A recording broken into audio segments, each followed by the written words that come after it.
Talk about a career resurgence for The Miz. What started off this year for 2016 looking like it was just going to be, oh, it's just another year for The Miz, blah, blah, blah. He's going to do some entertaining moments with Miz TV, and that's it. But no, we instead get maybe a title reign as well, but instead we get a title reign, and it looks like it's just going to be a big title reign, and then he's going to drop the belt at SummerSlam, and then afterwards he's going to go back to what he was doing. And instead, when he was dropped to the SmackDown Live, it was a work of sheer brilliance. Now let's get into it. Miz kind of floated around during the first few months of 2016. He didn't really do particularly much. Like, he was in the Royal Rumble match. That lasted for about 8 minutes and 22 seconds, so basically, who cares? And then Miz just floundered around. He wasn't really doing anything, doing occasional Miz TV segments just to promote another feud and be the butt end of every fist fight and horrible brawl that broke out because of his antics. Like the Roman Reigns segment, where Miz was interrupting Roman Reigns and Roman Reigns just decided to, sit casually and punch Miz in the face. Makes you wish Roman Reigns was more like that. Just casually, just nonchalantly, just punch this guy in the face because, oh, he's annoying you. So, really, it started building up for The Miz when he got involved with the Kevin Owens, Sami Zayn feud, and it was building up to a ladder match involving Zack Ryder, Sin Cara, The Miz, Dolph Ziggler, Sami Zayn, Stardust, and Kevin Owens for the IC title. And The Miz looked like he was going to win this match, but then it was won by Zack Ryder, surprisingly. And on the post-WrestleMania episode of Raw, Miz won the championship for the 5th time after his wife Maurice made her return and distracted Ryder after slapping Ryder's father in the face. And I was thinking, like, okay, that was a surprise to see Maurice back, but what was the whole point of Ryder winning the belt other than just to give him a WrestleMania moment? Because if you really think about this, it was entirely pointless. So 3 days later on SmackDown, Miz retained his championship again with Maurice interfering once more in the Ryder-Miz match. And Miz and Maurice began to cut various promos during Miz TV segments while calling themselves the It Couple. On May 1st, during the build to Payback pay-per-view, Miz entered a feud with Cesaro, and it was just your standard feud. And then it started getting interesting when Kevin Owens and Sami Zayn got involved. And then it was like hinting that, oh, we're going to get a Fatal 4-Way match. And WWE delivered a Fatal 4-Way match with The Miz, Cesaro, Sami Zayn, and Kevin Owens. And this was a work of sheer brilliance. Because you have the cutting tactics of The Miz, the crazy antics of Kevin Owens, the unnatural, inhuman, talented strength of Cesaro, and the never-say-die underdog attitude of Sami Zayn. Add all that together and you get a complete work of sheer brilliance. So, yeah, it was going to be an interesting ride. Sami Zayn earned his qualification when he defeated The Miz, I believe, on an episode of Raw, and it was highly acclaimed Fatal 4-Way match where Miz pinned Cesaro. The following night on Raw, Miz failed to qualify for the Money in the Bank contract match when he was defeated by Cesaro, setting up yet another championship bout between the pair set for this week's SmackDown that time, which Miz won. Following this, he and Maurice began the filming of the Marine 5 Battleground, taking them out of action for a while. Both returned on June 27th episode of Raw, where he lost to Kane in a championship match via countout. Yeah. So, Miz would be drafted to SmackDown Live with Maurice reluctantly by Daniel Bryan and Shane McMahon because Shane McMahon and Bryan wanted the IC title. They just didn't want the Miz. And Miz would start a feud with Darren Young, sort of. And, it was kind of confusing. Like, Darren Young looked like had that reaction like, yeah, that wasn't supposed to happen.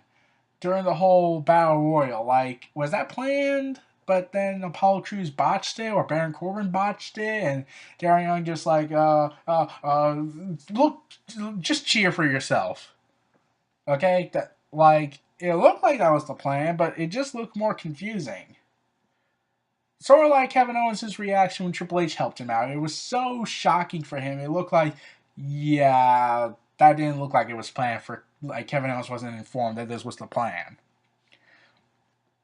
So after Miz was drafted to SmackDown Live, Maurice and him would basically take the IC title to SmackDown. However, he had to go through Darren Young, which ended in a double countout at disqualification after the Miz pushed Bob Backlund, Darren Young's mentor, and Young attacked him and choked him out, leaving Darren Young with momentum, only to get squandered a day later because he wouldn't be brought up again. And Miz, well, okay, Miz later entered a feud with Apollo Crews. Now, I thought Apollo Crews was going to beat The Miz so he could get the IC title, which I thought would have been a stupid effing idea because Apollo Crews hadn't done a standout match and had a standout performance yet and hasn't really been given any character development. But I thought, well, you see, it's the cycle. You see, if the guy wins the title at WrestleMania, they're dropping it at SummerSlam.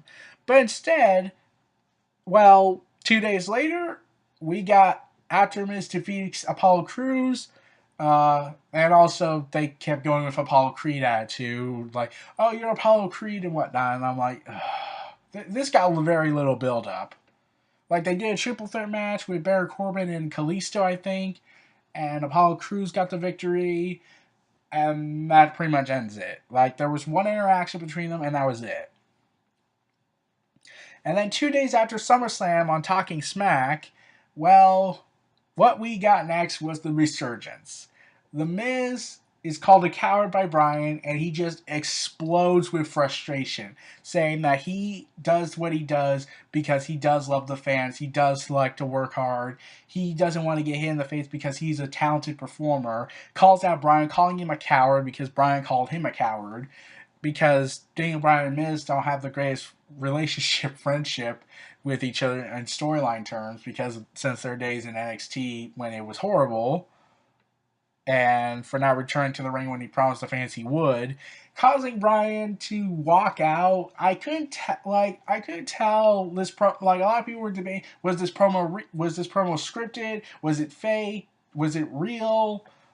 Like, Miz was invoking some heavy passion, and he actually won a lot of critics' fandom because Miz was pointing out, like, he's not an indie wrestler, he's not an indie guy, and whatnot.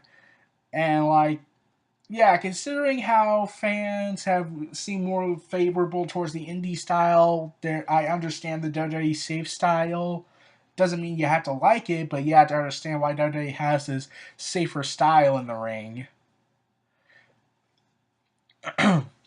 And thus, and considering that Bryan would get involved in this feud, that Miz would have, it looked like they're going to build up a match between him and Bryan at WrestleMania. However, Bryan can't medically be cleared because, as Bryan says, that if they let him come back, he would come back. And Miz would say, hey, and you love wrestling, right? Well, why don't you quit? Why don't you quit and go to bingo halls with your indie fans then, huh? And that's, like, I'm pretty sure that struck a chord with Bryan. Like, he had this look like that wasn't in the script. And he just walked off. Like, I think he was completely devastated. Like, people were starting to, like, say, like, Bryan was starting to not really care as much because, like, he was mentioning TNA, which is forbidden in Vince McMahon's world at times, unless you're Stone Cold on the podcast. And then they have to directly talk about it with AJ Styles. And then all of a sudden people are like, Daniel Bryan seems to be just phoning it in, even though he's putting his all into it. It's hard to tell. It makes the storyline with The Miz and Bryan really interesting because you had a hard time telling, was Bryan really affected by this? Did he want to leave WWE? Like, there were hints of it where Bryan says he doesn't like being the general manager of SmackDown. He's just told where to go because he has a contract with WWE. So, yeah, like, the Miz's point of saying, why doesn't he quit and just go somewhere else to wrestle, like McFoley did, that might have some clout over that. So, because of this, Miz was on a huge wave of momentum, and then the week afterwards, he lashed out on the WWE fans in the opening segment of SmackDown, where a promo is done completely right, whereas to advance the story, to enhance a character's development, instead of just authority figure, give long-winded promo, robotic, act stupid, and whatnot. And it would resort to a Dolph Ziggler Miz feud. And now when I saw Dolph Ziggler coming out, I was like, oh god, we're getting another Dolph Ziggler Miz feud. Like they do good matches, but their last feud with each other involved stunt doubles. Like, don't get me wrong, Damien Mizdow was entertaining. Too bad that he fired him. Though luckily he's doing well in TNA. But come on, when you're doing comedic antics in this feud, you don't really feel that much investment. But with this huge investment, I said, okay, you know what? This is SmackDown Live. It's a lot different than Raw. I'm like, it's still in its early stages, but it seems to have a different style than Raw. I'm willing to give this feud another chance here. So, boy, was I glad I took that chance. Because Miz and Dolph Ziggler engaged in a war of words after Miz is lashing out, saying how he had to play a freaking chicken because there's a commercial ad that played for months on the WWE network, and I don't know if it's on pay-per-view satellites and also on TV, where the Miz would dress up as a chicken and fight Colonel Sanders, who was being dressed by Dolph Ziggler because Colonel Sanders is an old man in the actual KFC commercials, and this results in the two guys fighting in the ring with Mauro Ranallo calling everything, and I'm like, oh my god, what is wrong with you people? Like, Miz, a former WWE champion, a Intercontinental champion, five-time IC champion, and you're having him dress as a chicken for a stupid commercial.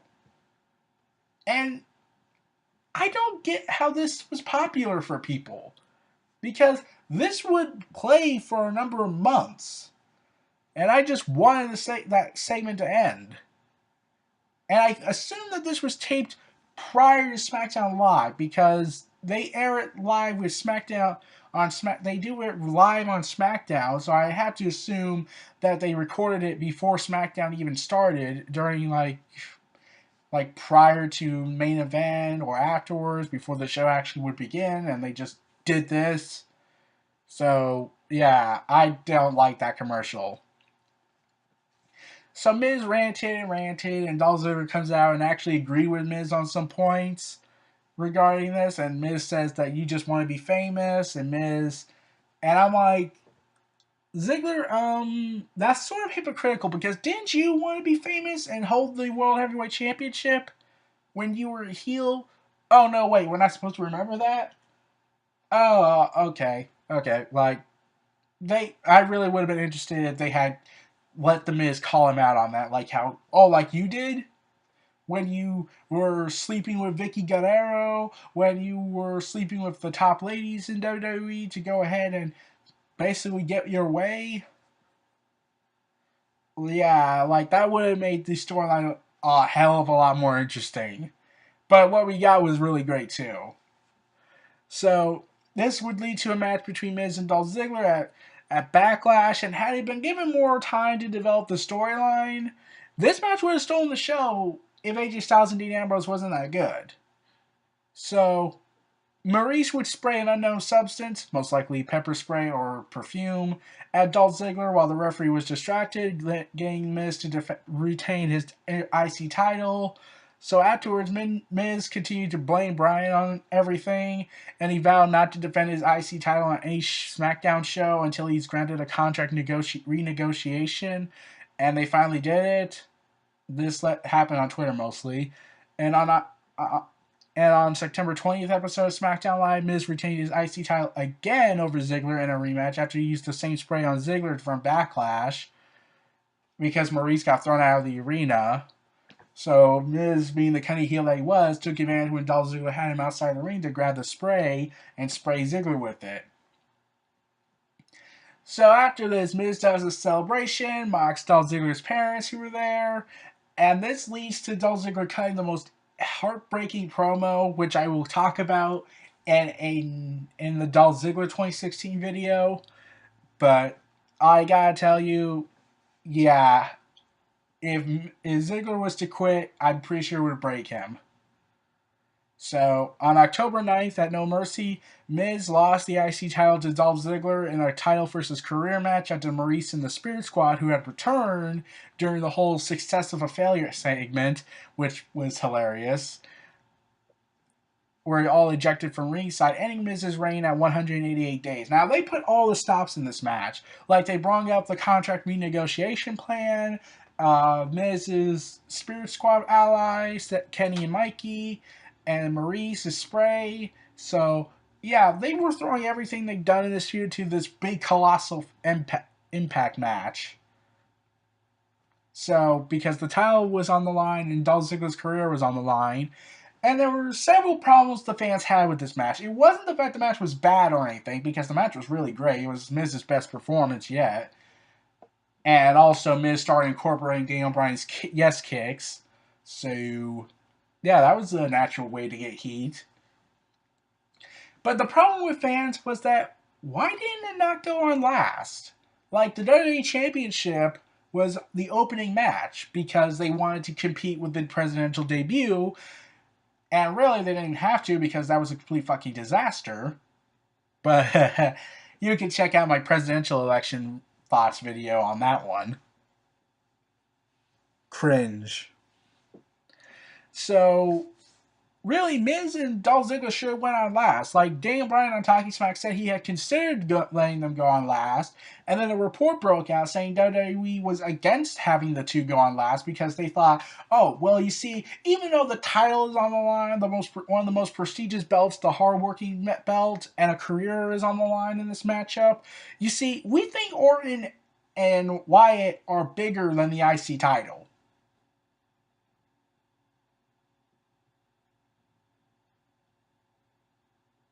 Fuck you. Now, yeah, that was the reason. They think the IC title wasn't as important as Bray Wyatt and Randy Orton. Like, okay, Randy Orton, you could say he's on the level of the IC title in terms of star power, but like Bray Wyatt, especially how he had 2015 handed to him and most of 2016 at that time, yeah, I'm not counting that.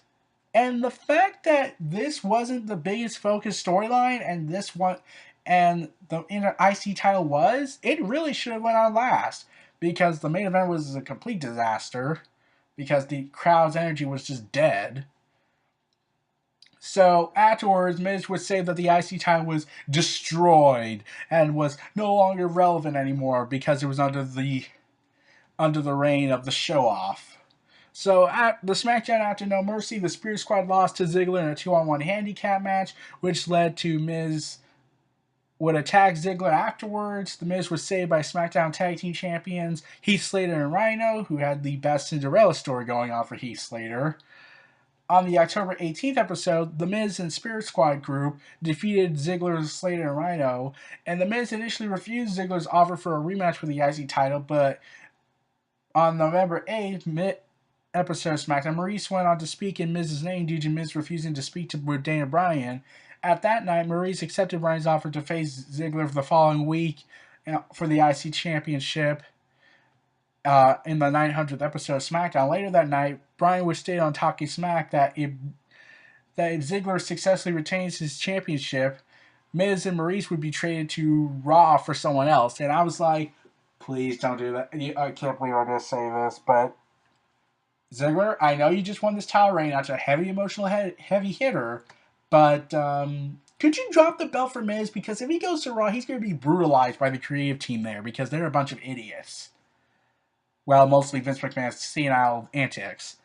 Because they don't have Ryan Ward on Raw, or seemingly anybody, since they have to do this rinse and repeat style, whereas SmackDown looks like it takes more risks, but not the big league of faith thing. But moving on, I would like to see Sami Zayn on SmackDown Live. He would probably get a huge opportunity there, but not the Miz. Like, trade anyone else. Like, trade even Marie, even.